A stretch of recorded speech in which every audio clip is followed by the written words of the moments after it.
Hello everybody. Just a quick heads up before the video actually begins. I would like to say that although the video will be edited and scripted, it's not going to have a lot going on in the visual department, so unless you love Spider-Man Miles Morales gameplay, and I won't lie, I'm pretty good, I wouldn't really look at the screen too much. Aggretsuko is a fantastic show.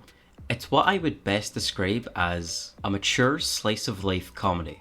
If you're hearing this description and you've never watched the show, you might be thinking that it's all about drugs, sex, and alcohol. But what I mean by mature is that where most anime comedies of its kind will mostly be focused on appealing to a broad audience, relating to kids who have yet to have a lot of life experience, to high school kids who have more experience, to young adults who definitely have a decent amount of experience, to, I guess, adults who 100% have life experience. Most anime will shoot for these general audiences with simple romance and funny situational comedy, which everyone can find enjoyable no matter the situation. But Aggretsuko decides to take itself a step further. It chooses instead to specifically relate to young adults.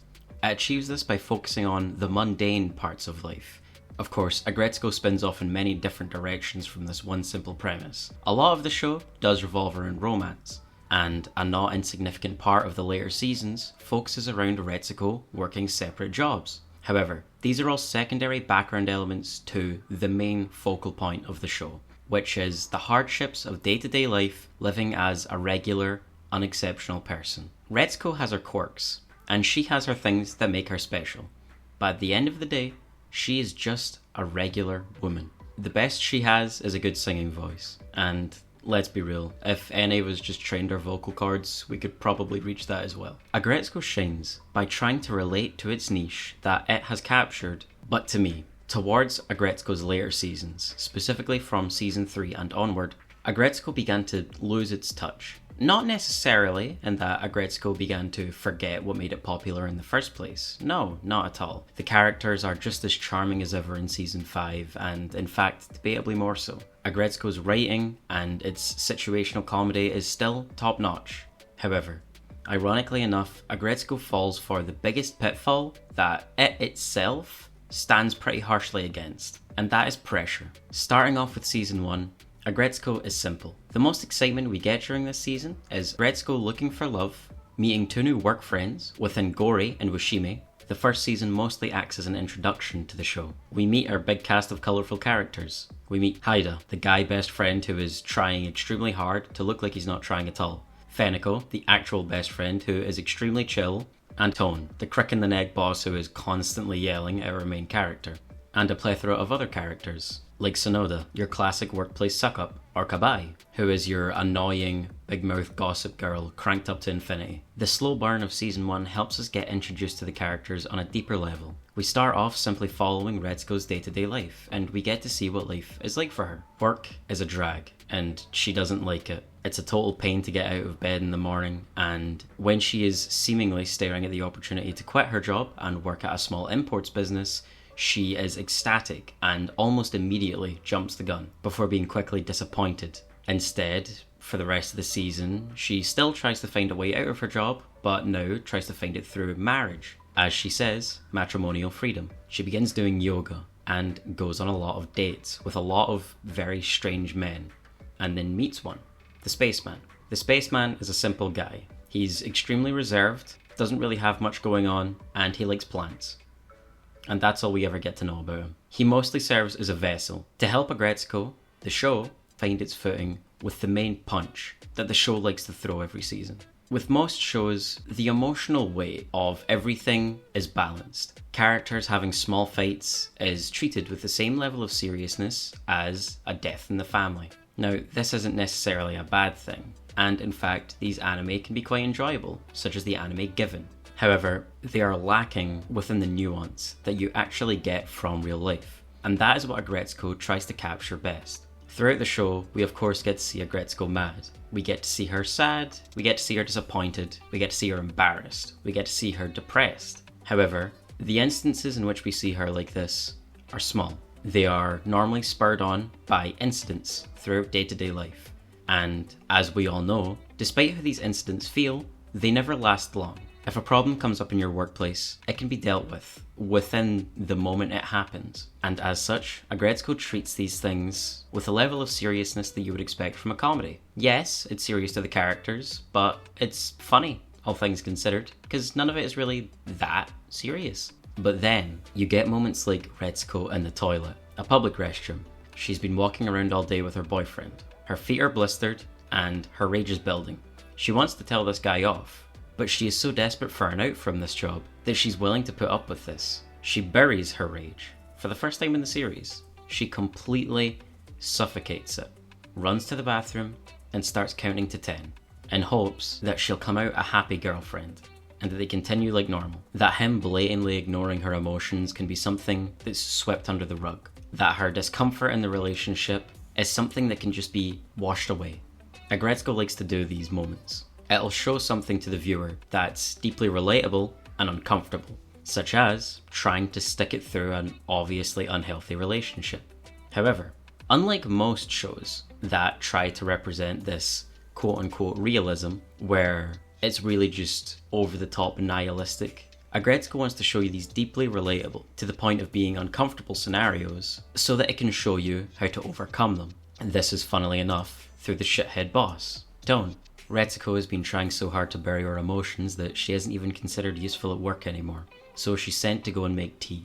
Eventually, she's followed by Tone. Tone walks in and begins making his own coffee, and, in an oddly heartfelt moment, instead of berating Retsuko, he gives her a metaphor. The metaphor is about effort, and how much you're putting in, and how much you're getting out. If you put all your effort and all your energy into something, you need something out of it. With Retsuko, this is her relationship. If she's going to be blistering her heels, if she's going to be hurting, then she needs emotional support and comfort in return. But she's not getting that. And Tone tells her that sometimes it's best to cut that rope loose. And so she does. And she grows. Following through with the second season, Retsuko never makes that mistake again. Anytime she meets a guy from this point forward, and that guy does not immediately show care and interest and love, she isn't interested. And the best part is, this is never shown to us directly. Tone gives a speech, Retsuko takes it to heart, and the series ends with her dumping the spaceman. But with the following seasons, it's up to the viewer to remember that lesson. It's up to us to essentially be Retsuko's subconscious. As with most lessons in the real world, when you learn something, it doesn't sit in your head and come up until it's needed. It's subconscious, it's integrated, and you probably won't even remember where you got the advice, but it'll be in your head, and it'll drive your decisions moving forward. This powerful storytelling and mix of comedy that Aggretsuko manages to balance is what makes the show special. The comedy and heightened emotions that you would expect from your standard anime are all here in full force, but this time they're balanced. The intense emotions that are brought on by scenarios and impulse are exactly that. They're impulsive and short-lived. They're bursts and used for comedy, but when it matters the most, the show will pull back, and it'll really pull back into an uncomfortable reality. With season 1, it was mostly just focused around getting the ball rolling, but in season 2, we begin to focus on more specific themes. Retsuko meets a genius tech bro who is developing an AI software poised to change the world, and the guy has lofty goals. They begin dating because he's genuinely chill, and he likes her and she likes him. It's a sweet relationship. The more the season goes on though, the more we begin to see cracks form. Not because the two are incompatible, but because their lifestyles are. Tadano lives almost entirely out of his car and doesn't worry much about anything. He has all the money in the world. He doesn't want for anything apart from to quote-unquote free people from drudge work. He simply does as he pleases. Private jets, limousine rides. But this contrasts with Retsuko. She doesn't want a life of impulse. She wants a life that's calm, a life that's quiet, a life that's simple and elegant. In a house, maybe some kids. This incompatibility that the two share causes rifts. And when paparazzi starts to interrupt the two, it forces Retsuko to make a decision. The paparazzi are an element of the season that I don't think many people would particularly focus on, but I think it's important to note that this was mostly just to push the relationship along. We don't want to retread the first season with Retsuko having to understand her emotions and how to read how she's feeling. So instead, they usher it in a new way The paparazzi are the ones that begin to apply the pressure. There were already cracks forming, there was already incompatibility, but these guys are pushing it harder. It forces the characters to make decisions quicker. This is excellent writing. It means that the show isn't treading over its own footsteps, and it's raising the stakes elegantly. Because, yeah, feasibly, anyone could begin dating someone who is rich and in the limelight. Unlikely, granted, but in a highly lucrative city like Tokyo, it's more likely than you'd think. So, although not entirely relatable to everyone, the underlying message most certainly is. And the scenario as a whole isn't unbelievable, which keeps the show's integrity. Season 2 is also where Aggretsuko starts to establish its new pattern that I will follow for the rest of the series, which is the main plot and the subplot, which will take up runtime and help to flesh out the world or the rest of the cast. For this season specifically, the subplot was about Raytracing getting put into a position of power for the first time and having to deal with the ramifications that come from that. She gets an underling called Anai, who is a fresh college graduate, and it's her job to help him become accustomed to the workings of a job. This kind of blows up in her face and comedy hijinks ensue. These seasonal subplots are mostly just for fun, and although they can have genuine weight to them, they don't carry nearly as much as the primary plots for the season. Again, they're mostly there to help us understand the other characters or help us understand the world. In this case, it was helping us better understand Retsuko and her reactions to different forms of pressure, and also to introduce us to Anai. It's in Season 3 that the show begins to lose its train of thought a little. Before I talk more about Aggretsuko and how it's kind of fallen off, I would first like to reiterate something I mentioned earlier, and it is that even though the plots get a little more silly past Season 3 and a little more unbelievable, it never feels like the characters are out of character. And I really can't stress that point enough. As we begin Season 3, we start with an episode immediately following the breakup. The show reminding us that it's a comedy, we follow Retsuko as she now has a VR boyfriend, and Feniko immediately sniffs her out for it.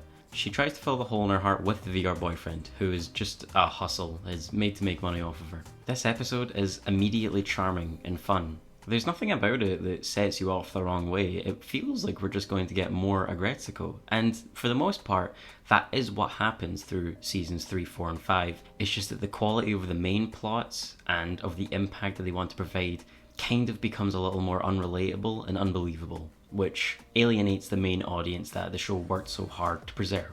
Outside of the afore talked about episode 1, with her newly obtained driver's license from season 2, Retsuko accidentally backs into some guy's car. She's basically cleaned out her entire bank account thanks to that VR game, and now this guy is roping her into paying $200,000 to pay for the car. As I've come to expect from Aggretsuko, this is treated with the weight you would expect from this scenario. This is really, really scary. 200,000 yen isn't anything to scoff at. That's a lot of money, and it's a lot of pressure to put on Retsuko, especially considering she has a cleared bank account. She has nothing, and most of her friends are just not available with all that money that she can loan. So, she tries to get a second job, or she resolves to, but the guy stops her. Instead, he says, "You can work for me." Now, this is an amazing opening. This could lead to so many different avenues of the struggles of working two separate jobs. Who knows how this could go? And it kind of immediately falls off a cliff, because Retsuko is roped into being an idol. Initially, Retsuko is brought on as the band's accounting director, where she is just meant to run the numbers. But her prowess for managing things, it quickly gets her a lot more respect than she originally had. On top of that, she also started a YouTube channel in her own time to put her singing to good use and to help to pay off that debt a little extra quicker. But the band finds out on accident, and they decide to put her on stage. Along with being one of the main idols in the group, Retsuko also suddenly just becomes a lot more capable. Instead of just managing the numbers, she's all of a sudden now managing the merchandise as well. This is slightly contextualized, but it feels out of character for the most part. I just have a hard time getting on board with the fact that the person that was completely shy and unable to do anything, really, a day prior, is now all of a sudden completely come out of their shell. That just doesn't sound right to me. This out of nowhere character growth, along with the fact that Retsuko is leading a band and everyone around her is hyping her up as the greatest thing since sliced bread, creates this issue where we all of a sudden can't follow along with Retsuko anymore. She's changing with no explanation and doing a bunch of things that none of us are ever going to be able to relate to. That fundamentally goes against the point of the show, and it starts to throw away what people originally liked about it. The more Retsuko gets famous, she eventually gets a stalker, and this is where the show pulls its realism punch. Targeted harassment against women is something that should be focused more on in shows, and I think Aggretsuko actually had a really unique advantage here where it could have focused on, again, the male perspective of this and how a lot of men get really entitled and this feeling that they deserve this woman's attention. I feel like this could have been a really good way to tackle both of these issues from both sides, not to grow sympathy for the man, of course, but instead just to sort of help explain it and maybe help other men understand maybe some negative traits that they have that are hopefully not as overblown as this guy's. This culminates with Aggretsuko being attacked in the streets by this guy after she was basically just insulted by him for I think 5 minutes straight, where he held her hand the entire time and just berated her, calling her a slut and a cock tease. It's pretty scary stuff, and again, the show does a really great job of pulling back and giving this the time to breathe.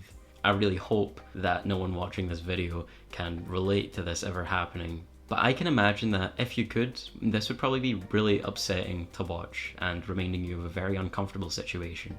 Luckily, just before Retsuko is actually killed by this stalker, Haida comes in to save her. And this also ends his subplot as well. This season's subplot focuses around Haida, the aforementioned guy best friend who's trying really hard to look like he's not trying at all, who I haven't actually mentioned up to this point, but is really in love with Retsuko. He wants to date her, but he keeps getting shot down. And even though she knows by this point there was a Christmas special in which he confessed his feelings, he still isn't enough of a man to actually make the move. In season 3, he seemingly tries to move on. He finds this new girl called Inui. She's really sweet and kind, and they get along really well. They have amazing chemistry. It doesn't work out though because Haida just can't get over Retsuko. And let's just make it clear, this is a decision that the show made that who knows if you agree or disagree with it, but we're not really talking about that. It doesn't matter if these are decisions that you think are the best. Haida, in my opinion, should be with Inui, but it doesn't really matter if we think so, because Haida disagrees. Yes, it would be much better to completely drop the Haida-Retsuko romance subplot and instead focus more on Haida learning about the intricacies of a relationship. But again, we're not critiquing the show for that. We're not here to bully the show for decisions that its characters made that make sense. Haida isn't over Retsuko. It doesn't matter if Inui is better for him. He just isn't over Retsuko yet, and that's fine. That's actually kind of fantastic writing, even if you don't necessarily agree with it. Inui had already had this idea and had confronted Haida about the fact that he still likes Retsuko, where she had given him time to make a decision, where he has to decide who he wants more. For some reason, this is where Inui catches Haida and decides that now is the time when Haida should decide, which doesn't quite seem right to me, because Haida had just saved someone's life. I don't know why you're giving him an ultimatum now about relationships, but you know what? It's fine. It's okay, because it doesn't really matter as much as the main crux of this season, which is, again, the idol plot. After having been attacked and just kind of generally being uncomfortable with being in the limelight and having all of her workmates focus on her for this so much, she quits and kind of becomes a recluse out of fear because of the stalker, obviously. Now, I'm sure you're sort of wondering why I'm so conflicted on this. I really liked Haida's and Inui's subplot, and even though I don't agree with the way it ended, I understand it from a character perspective. I really didn't like the main plot of the season because I feel like it goes against the main focal point of the show. But I also acknowledge that it has some really important points to talk about. And that's sort of the thing with Aggretsuko. I said it fell off earlier, but it never really did. It's not that Aggretsuko has gotten worse. Its writing, its pacing, everything only gets better the more that the writers improve and work on their craft. But it feels like all of this effort at the end of the day is being put in the wrong place. Instead of being focused on things that everyday people can relate to, what the show was initially targeted for. Instead, it's relating to very niche audiences, and the most normal people can actually understand from these things is stuff that has to be interpreted from the source material, rather than kind of just explicitly said. And I know that that's going to sound like a weird critique, that you have to really look for the meaning within the show, but you've got to understand that the point of Aggretsuko was to relate to normal people. It was never to tell fantastical stories and for you to find meaning through the theming. Instead, it was meant to just be straightforward, but instead now, it is telling fantastical stories where you have to read the deeper message in between the lines. This, thankfully, is pulled back on in Season 4. Season 4 does something interesting in that Haida actually takes the main plot for the season.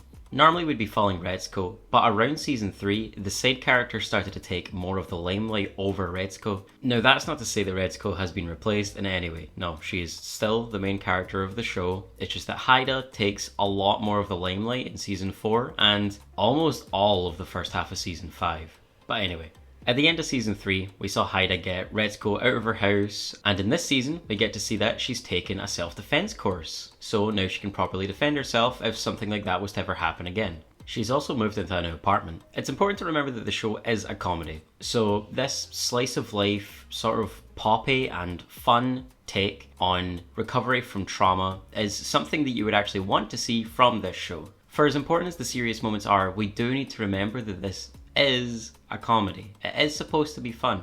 We are supposed to be enjoying ourselves here. It just wants to tell realistic stories too.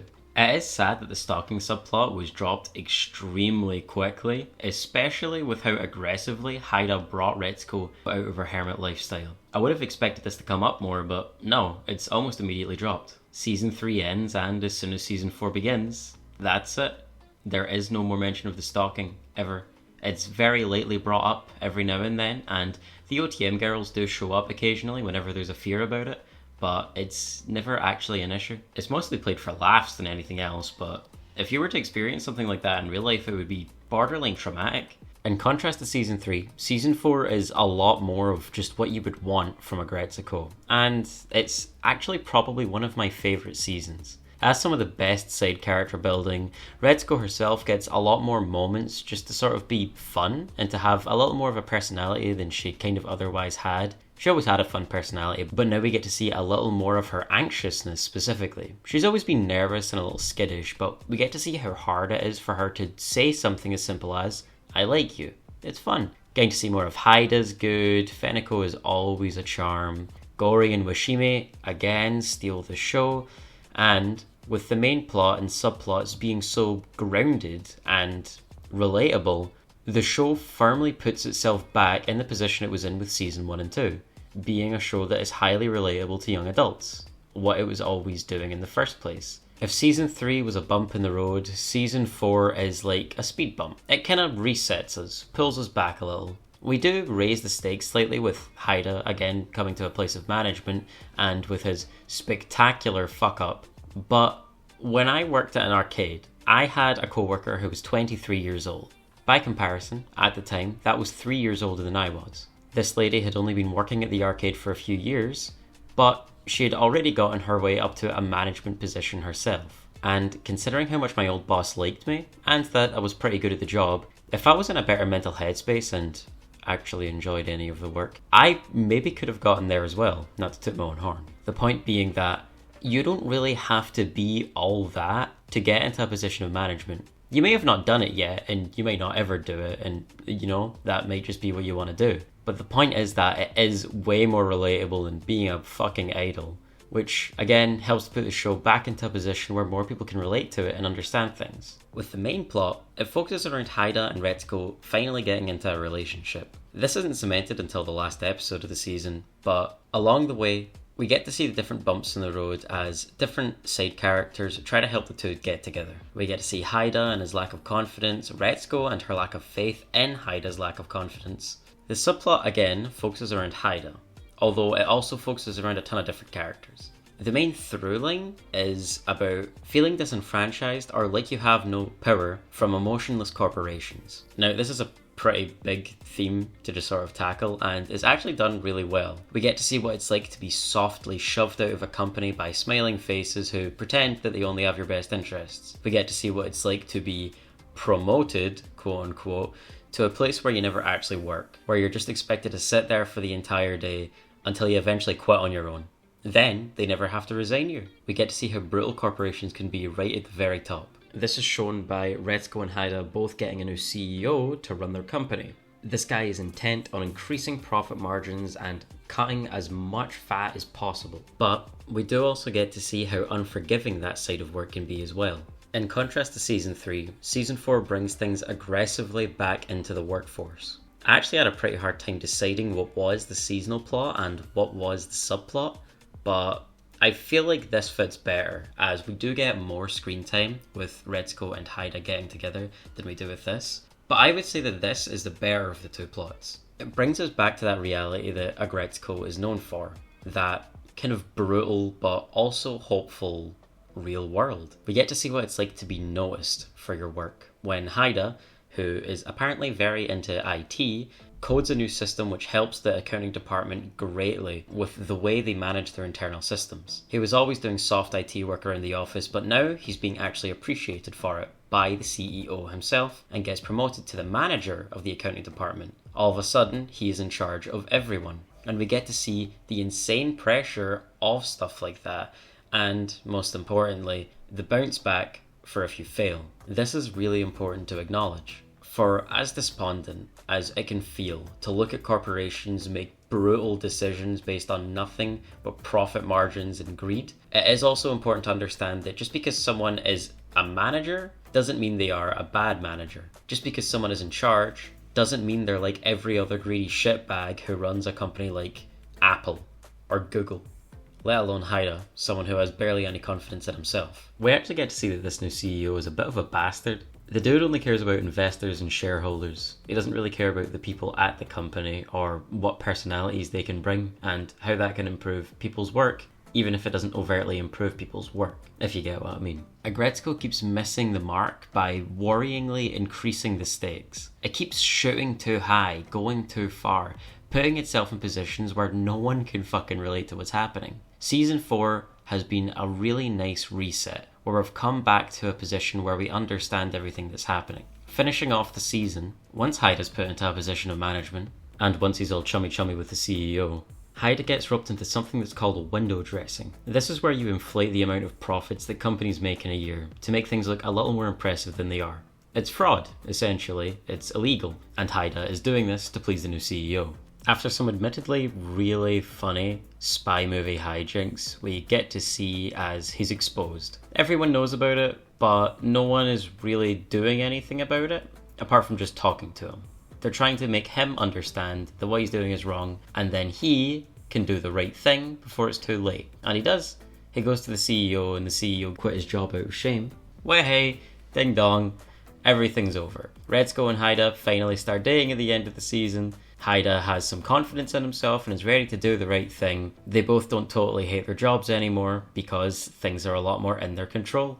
Everyone is now on much better terms. Retsuko is even enjoying her time with a little YouTube channel. Although that doesn't mean season 4 is perfect, just because I like it more than seasons 3 and 5. Part of the problem with the show falling for its own hype is that it also falls for Retsuko's hype. Remember what I said at the start of the video? I'm sure some of you found it quite disagreeable. The idea that there's nothing special about Retsuko. She's just your regular, everyday woman. She's 25, works an office job, she can sing pretty well, but that's about it. Especially in season 4 and especially in season 5, the show really forgets this. It buys into its own hype unbelievably hard, and Retsuko all of a sudden goes from just being your everyday run-of-the-mill woman that stands in for the audience and lets us relate to someone, and instead becomes this ultra powerful, like uber independent person who always knows the right answer to every problem. In season 3, Retsuko was relying a lot on Gori and Washimi to help her through, but in season 4, apart from with the relationship drama, she doesn't talk to anyone. She is making a ton of decisions. After Tone gets fired from his job, she ends up going out of her way to hire him, specifically because she wants to do the right thing. Now that's cool. She came to that decision on her own. That's a great character growth. But when Haida begins cooking the books, something that is well out of Retsuko's league, all of a sudden, she just kind of switches character. She is way more bullheaded and determined. All of a sudden, there's seemingly no ounce of stress, anxiety, or nervousness around confrontation at all. She's able to tell Haida that what he's doing is wrong, exactly correct, and when Haida goes to do the right thing, instead of just letting him do the right thing and having his moment to grow as a character, Retsuko bursts through the door and does it for him, even though he was doing fine on his own. I don't really care about Retsuko undermining Haida too much. The problem is mostly just that it feels out of character. She's never supposed to be the loud one. She's not really meant to be this way, and if she is going to be this way from now on, That's okay. We have to see her grow though. We have to see Retsuko develop into this woman. She can't just become more confident in herself. She can't just lose her nervousness, her anxiety. These things don't disappear. We have to find out how she conquers them. We have to find out how she moves forward. But we never see that. She just kinda does. And that's really sad. As I've been doing the seasonal recaps and the small reviews in between, part of the thing I've been doing is watching the show as I go along for my third rewatch overall. I like Aggretsuko, but I dislike season 5 so much that I'm just kinda not rewatching this one. Season 5 opens following Haida resigning from his job. After he fucked up so hilariously badly, it's only right that he quit. He has been living out of his apartment, which we learn that he's actually been living for free in, thanks to it being owned by his parents, and he's developed quite the gaming addiction. He is looking for new work, but he's also spending a lot of time on a MOBA. Now, this isn't too bad, until his shitbag brother comes along and says, hey, you're moving out. So, Haida gets kicked out, and because he is a very prideful person at heart, we learned that in season 4, we get to see that he is so reluctant to tell Retsuko anything that's happening, to the point where he starts living out of an internet cafe. Now, this is ridiculous. And I don't mean in an unbelievable way. I mean that this is something I never expected the show to tackle. This, if you're not quite seeing what's happening, is homelessness. Haida is homeless. Now granted, it is out of his own stubbornness, but regardless, this has the potential to tackle quite a lot of nuances when it comes to being homeless and a lot of the prejudices that come along with being homeless. And it does all of that. That's the best part. We get to see that some people who live out of this internet cafe do it through choice. They see it as better than living the alternate life, where you have a job and a house and you sort of live by society's standards. Now, I disagree with that way of life, but that is the way they want to live, and who's really to judge them? Then there's the other people, who are coming across a really hard time in their life, and this is their in-between. That they work multiple jobs, sometimes under the table jobs, just to try and get by. Of course, Haida is a terrible liar, and Retsuko catches on pretty quickly that something's wrong. She thinks he's cheating on her, but instead what's happening is he's just homeless, and she does eventually catch him out, and she does eventually bring him home to live with her. It's from here that the season takes a steady nosedive right into the pits of hell to, honestly, kind of some of the worst television I've ever seen because of just how horrendously the show buys into its own hype.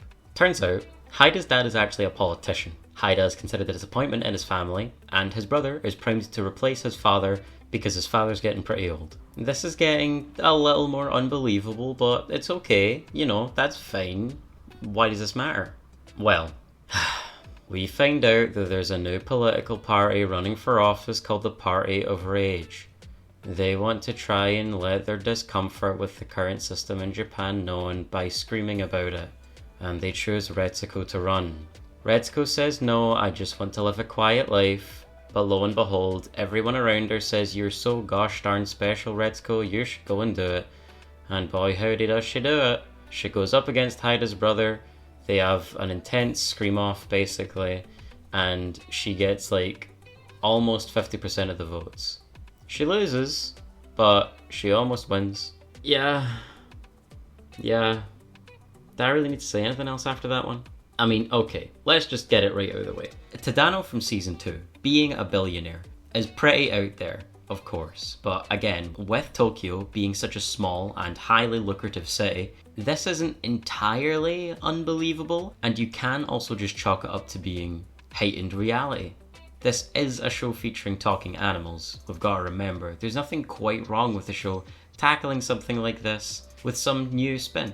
Maybe you could swap out a billionaire with someone who's a millionaire, if that's really much of a step down, or you could even completely forget the fact that Tadano has a lot of money and just focus on the relationship dynamic. That's also totally valid. With this political subplot though, where are the substitutes? I can't really think of a way that I could possibly relate to this subplot. Well, sorry, this main plot, because it's just so out there. I mean, the closest you could get to your average person is, I guess, a local representative for your city's council, I think. But even at that, when are you even going to run for political office in the first place up against your boyfriend's brother? Do you see what I mean about how the show keeps falling to pressure? Before it was relationship drama, but even with season 4, which I admittedly love, it is still falling for pressure. It gives Haida a new spiffy job and gets him involved in a massive corporate fraud scandal. This is huge. It's handled much more tactfully and it is much more relatable to other people, but that is still a significant raising of the stakes.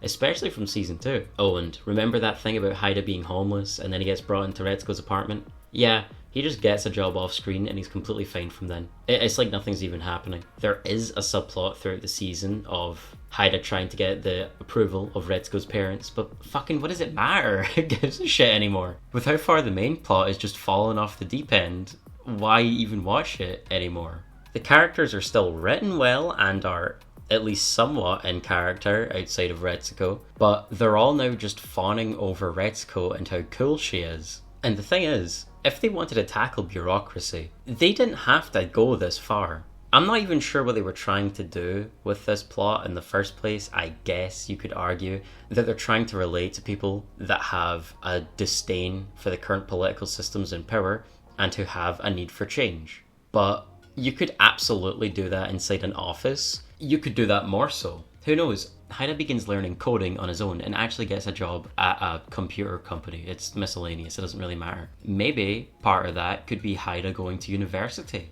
Maybe we could follow Haida for a subplot, again, considering how the showrunners love him so much. Maybe Haida becomes part of the student council and we have to see the insane amounts of bureaucracy that he has to fight through with the education system, which could intertwine with the political system. We could have these things combine in some way, and that would be a lot more relatable to young adults. There were so many different ways to go about this, but instead, the show buys into the pressure of building up bigger and bigger plots, and it falls to its own hype of Retsuko being the bestest, most specialist person in the world, and it shits itself. It doesn't know what to do, so it just kinda ends. Retsuko runs for office, but it can't have Retsuko being a politician because then she can't be your average office worker anymore, but she also needs to be more special than that, so she almost wins but doesn't quite win. And now what do we do for season 6? I don't know, there isn't a season 6 yet. I hope there is, but I kind of have no idea how they'd go from here, and I especially have no idea how they'd lower the plots. How do you make things low stake again after she was plastered all over the city